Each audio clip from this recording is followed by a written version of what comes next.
Welcome to WCrypto. Hello, my friends. Welcome back to WCrypto. Bitcoin's price action is wild right now.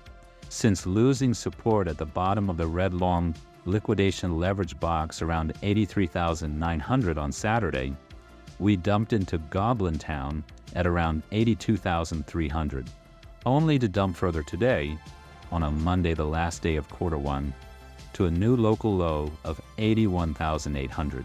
The last time we saw this level was on the 19th of March, before a massive uplift to 88,500 on the 24th, which made it seem like we had just witnessed a major bear trap before an explosion into the 90s. Today, though, the price didn't just stop at 81,700. As soon as we hit 81,800, Bitcoin flipped back up, signaling with a green dot. Before that, we already saw bullish divergence on the wave trend indicator, and the price quickly rebounded to 83,900, which is where we are right now at the time of this recording. Because Bitcoin is officially macro now, I've added the next key dates as vertical lines in my chart. April 1st was an O line, but you can still see it in magenta, followed by April 2nd, which marks the tariff announcement.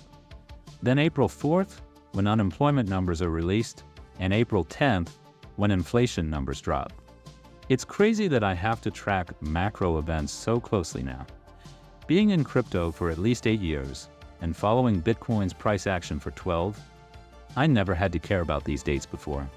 But since Bitcoin is now an institutional and even nation-state asset, it's becoming clear that macro awareness is essential for active traders. Checking the 3-day liquidation heat map, we can see that the hot pocket around 81,000 was spared. So far, price is actively eating into the upper pockets, and the next short-term target is 85,000. After that, we're looking at 87,600 to 92,000, with the hottest liquidity area around 88,500. Bitcoin has started Q1 of 2025 with a red candle, dropping 10.78%. The big question is, just a correction, or is this a warning sign for the rest of the year? Historically, Q1 has been mixed. In 2021, we saw a massive 103.17% rally, but in 2020 and 2022, Q1 was red, negative 10.83% and negative 1.46% respectively. Yet both of those years ended strong. Looking at past cycles, Q1 corrections aren't unusual, especially after a strong bullish year like 2024, where Bitcoin surged 68.68% in Q1 and closed Q4 with plus 47.73%. The key question now, will Bitcoin repeat a strong Q4 comeback like past bull cycles, or are we seeing the first signs of a prolonged downtrend?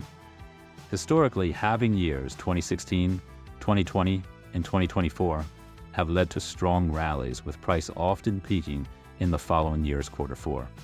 If Bitcoin follows this pattern, Q4 of 2025 could be explosive. However, if 2025 mirrors 2018's bear market, which saw a negative 49.7% Q1, we could be in for further downside. What do you think? Is this a massive buying opportunity, or is Bitcoin setting up for a rough year ahead? In other news, Michael Saylor just dropped another bombshell. MicroStrategy has acquired 22,048 Bitcoin for approximately $1.92 billion at an average price of $86,969 per Bitcoin. As of March 30th, 2025, MicroStrategy now holds 528,185 Bitcoin, acquired for a total of $35.63 billion at an average of $67,458 per Bitcoin. Are you stacking sats like Saylor? Join the free Discord for real-time trading thoughts, entries, and exits. Click the like button if you found this valuable. Subscribe and hit the notification bell to stay updated. And see you in the next one.